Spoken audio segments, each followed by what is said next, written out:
एकैचोटि ठुलो गर्जनसहित भोटेकोशी दानवको रूपमा प्रकट भएपछि सामान्य नदीको प्रवाह हिंसक भएपछि आफ्नो बाटोमा पर्ने सम्पूर्ण बजार, सडक, भवन, पुल सबै केही बेरमा नै तहस नहस बनायो। बाढीका कारण रसुवागढी नाका जाने अधिकांश बाटो बगेका छन् भने चीनसँगको प्रमुख नाका पूर्ण रूपमा बन्द भएको छ। सडक विभागका अनुसार हालसम्म तिर्सुली नदीका विभिन्न भागमा अवस्थित 19वटा पुलमा बाढीले क्षति पुर्याएको छ भने कम्तीमा 40 किलोमिटर सडक क्षतिग्रस्त भएको छ। नेपाल पर्यटक बोर्डका अनुसार 300 भन्दा बढी पर्यटक सम्पर्कविहीन अवस्थामा छन्। रसुवा स्थित भोटेकोशी नदीको बाढीमा परि अहिलेसम्म 25 जनाको मृत्यु भएको खबर आएको छ भने बेपत्ताको संख्या सयौंमा छ। आखिर इतिहासमै पहिलो पटक यति ठुलो बाढी कहाँबाट आयो अनि यसले कहाली लाग्दो रूप कसरी लियो? आजको यस भिडियोमा तिर्सुली नदीले कति क्षति पुर्यायो सम्पूर्ण जानकारी दिनेछु। भिडियो अन्तिमसम्म हेर्नुहोला। चाइनाको हिमाली भेगमा रहेको हिमताल फुटेपछि यो वितण्ड मच्चिएको अनुमान गर्न सकिन्छ, तर वास्तविक घटना कसरी भयो भन्ने कुरा बुझ्न बाँकी नै छ।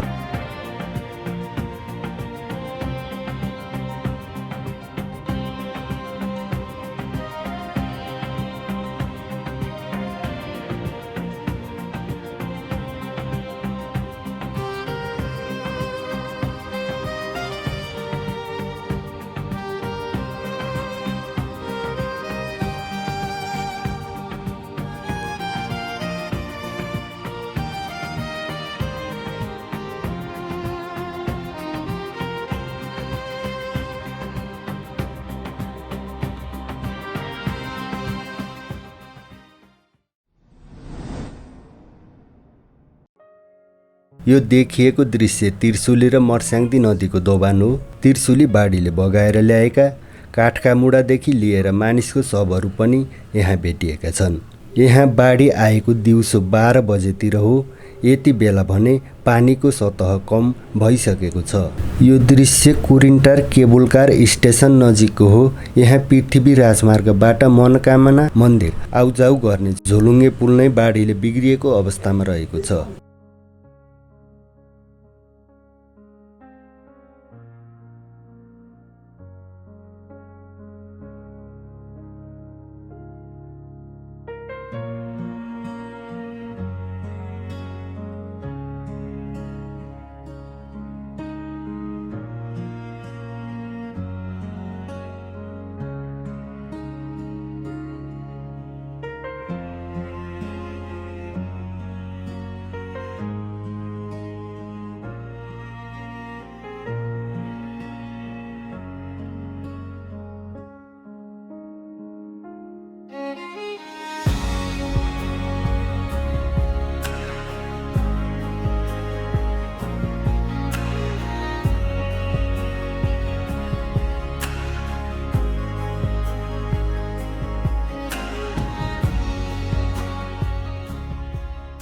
केबुलकार स्टेसनबाट कुरिन्टार बजारतर्फको दृश्य।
यो कुरिन्टारमा रहेको रिभरसाइड स्प्रिङ रिसोर्ट हो।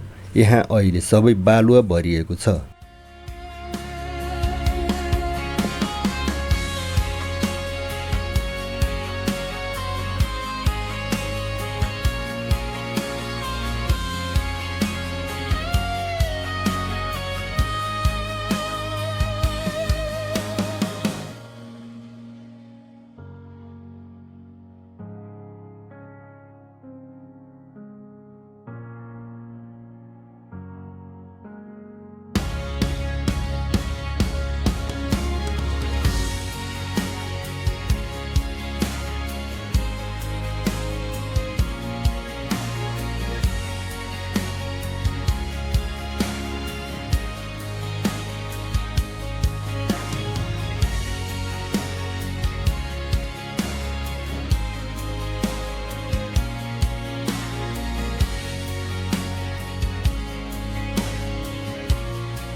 कुरिन्टार बजार पारिरहेको बस्ती।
सुपर तिर्सुली हाइड्रो पावर बाहिरबाट हेर्दा खासै क्षति पुगेको छैन।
यो दृश्य फिस्लिङ अगाडि मुवा खोला भन्ने ठाउँको हो। यहाँ मोटर बाटोमा बाढी पसेर बाटोभरि बालुवा भरिएको रहेछ।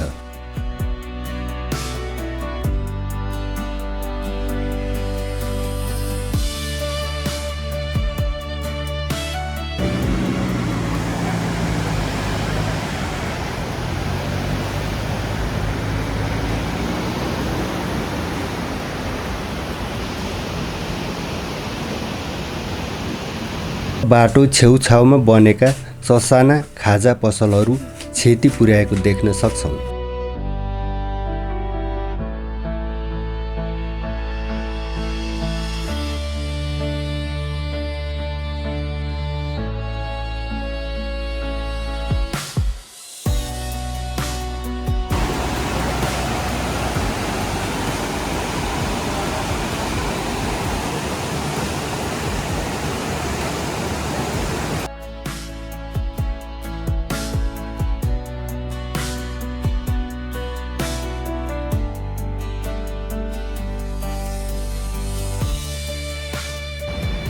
यो सडकमा यति धेरै बालुवा थुप्रिएको छ, देख्न सक्नुहुन्छ।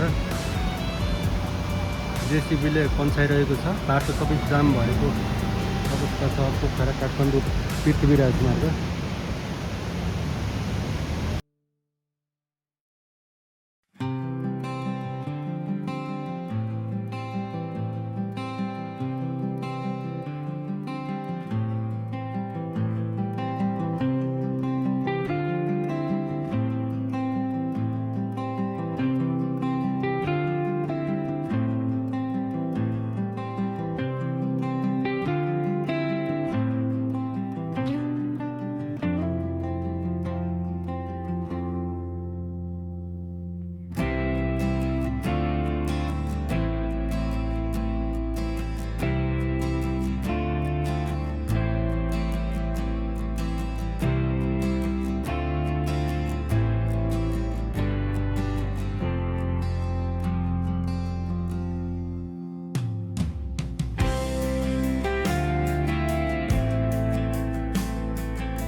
यो दृश्य धादिङको हो। तिर्सुली पुल चरौँदी धादिङ।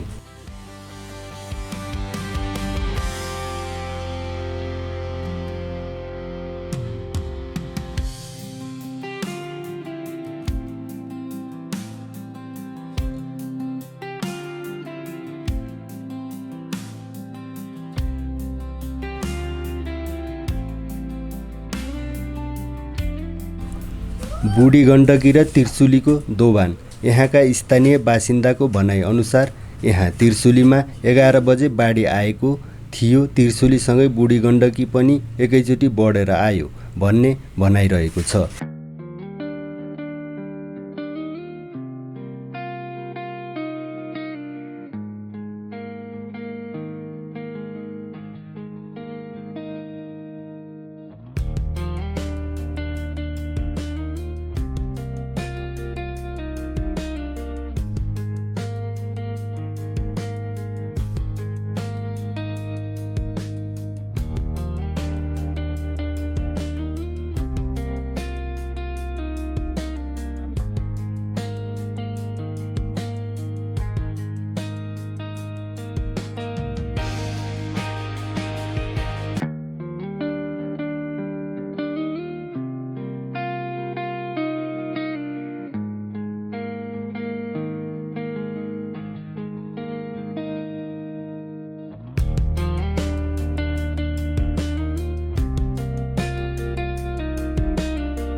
यहाँ बन्दै गरेको पुलमा पनि पूर्ण रूपमा क्षति पुर्याएको रहेछ।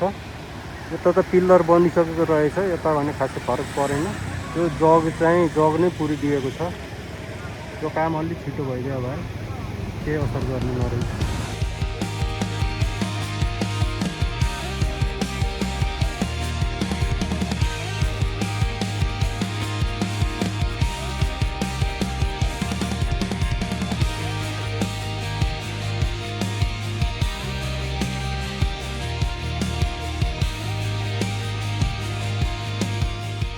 नेपालमा फेरि यस्तो प्राकृतिक विपत्ति नहोस्। सबैजनाले मनोकामनाको दर्शन गर्नुहोला। भिडियो अन्तिमसम्म हेर्नुभएकोमा धन्यवाद।